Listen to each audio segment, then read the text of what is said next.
অনেকদিন পরে জিভে জল চলে এসেছে।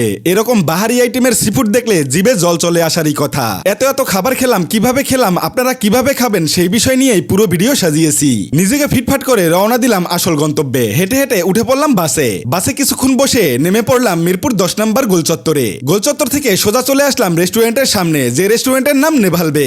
রেস্টুরেন্টটা দেখতে ছোটখাটো হলেও এটার ভিতরে বেশ ভালো রকমের খাবার পরিবেশন করা হয়। ঢুকতে শুরু করলাম ভিতরে। পরিবেশটা এক কথায় অসাধারণ। বসে বসে খাবার খাওয়ার জন্য, আড্ডা দেওয়ার জন্য রয়েছে বেশ কিছু ইউনিক কোয়ালিটির চেয়ার টেবিল। দোকানের একজন কর্মচারীর সাথে জিজ্ঞেস করলাম আপনাদের খাবার কখন পরিবেশন করা হয়। সে বলল বিকেল 4টা থেকে রাত্র 11টা পর্যন্ত পেয়ে যাবেন। তবে বর্তমানে 4-5টা আইটেম ছাড়া আর কোনো খাবার নেই রেস্টুরেন্টে। তাই সন্ধ্যার পরে আসবো বলে যেতে শুরু করলাম বাহিরে। ঠিক সন্ধ্যার পরে রেস্টুরেন্টে আসতেই পরিবেশন করতে শুরু করলো খাবারগুলো।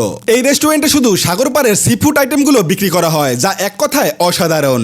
সি ফুড আইটেম অল্প খেলে মজা হবে না, তাই তাদের রেস্টুরেন্টে সকল আইটেম অর্ডার করে দিলাম, যা অলরেডি আমার টেবিলের সামনে হাজির রাখা হয়েছে। এক একটা আইটেমের দাম এক এক রকম। রয়েছে বেশ কিছু কম্বো প্যাকেজ, যা চোখের সামনে দেখলে আপনার জিভে জল চলে আসবে। এবার সবগুলো আইটেম এক এক করে খাবারের পালা। প্রথমে নিলাম একটি অক্টোপাস। যেমন বড়সড়, তার স্বাদও ছিল অনেক বেশি।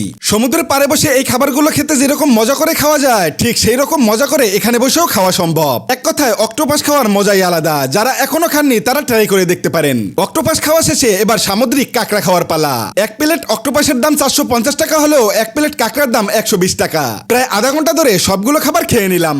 মাঝে মধ্যে নিজেকেও সময় দিতে হয়। শুধু টাকা পয়সা ইনকাম করলেই হবে না, নিজের জন্য কিছু টাকা খরচ করতে হবে। হয়তোবা টাকা পয়সা থাকবে, কিন্তু এই সময়টা আর পাওয়া যাবে না। অবশেষে ফিনিশ করে দিয়ে বের হতে শুরু করলাম রেস্টুরেন্ট থেকে। আপনারা চাইলে আসতে পারেন এই নেভালবে রেস্টুরেন্টে। আজকের ভিডিওটা এখান থেকেই রাখছি। দেখা হচ্ছে অন্য ভিডিওতে অন্য কোনো একদিন। সবাই ভালো থাকবেন। আসসালামু আলাইকুম।